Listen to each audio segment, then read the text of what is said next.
ഓസ്ട്രേലിയയിലേക്ക് പോകാൻ പറ്റുന്ന അംഗീകൃത ഏജൻസികൾ അല്ലെങ്കിൽ ലീഗലി പോകാൻ പറ്റുന്ന ലീഗലൈസ്ഡ് ആയിട്ടുള്ള ഏജൻസികൾ ഏതൊക്കെയാണ്, നമുക്ക് എങ്ങനെ കണ്ടെത്താമെന്ന് ചോദിച്ചാൽ എന്തായിരിക്കും മറുപടി? അതിന് ഞാൻ ഉത്തരം ഓൾറെഡി പറഞ്ഞു. കാരണം ഒന്ന്, ഓസ്ട്രേലിയയുടെ ഇമിഗ്രേഷൻ ലോ പ്രാക്ടീസ് ചെയ്യണമെങ്കിൽ അവിടുത്തെ പൗരനായിരിക്കണം, അല്ലെങ്കിൽ അവിടുത്തെ റെസിഡന്റ് ആയിരിക്കണം. അപ്പോൾ ഓസ്ട്രേലിയയിൽ പ്രാക്ടീസ് ചെയ്യുന്ന ഒരാൾക്ക് മാത്രമാണ് ഓസ്ട്രേലിയൻ ഗവൺമെന്റ് അംഗീകരിച്ച ലൈസൻസ് ഉള്ളൂ.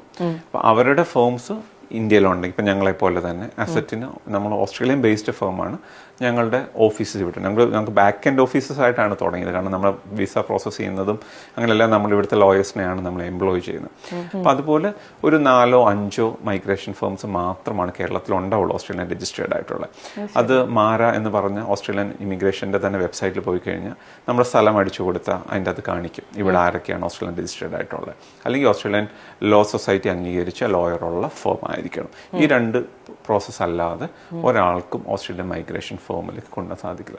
ഞാൻ എപ്പോഴും കഴിഞ്ഞ പ്രാവശ്യത്തെ ഇന്റർവ്യൂവിന് ശേഷം ഞാൻ ശ്രദ്ധിച്ച ഒരു കാര്യം, പലരും ഓസ്ട്രേലിയയുടെ മാരയാണെന്ന് പറയും, പക്ഷെ നമ്മൾ ഇവരുടെ പേരടിച്ചു നോക്കി കാണില്ല.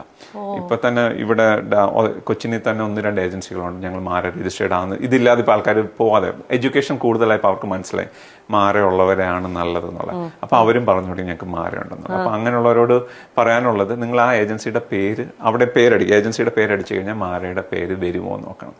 അസറ്റ് അടിച്ചു കഴിഞ്ഞാൽ ഞങ്ങൾ കുറേ മാരാസിന്റെ പേര് വരും, അതിൻ്റെ അകത്ത് അസറ്റ് ഉണ്ടായിരിക്കും.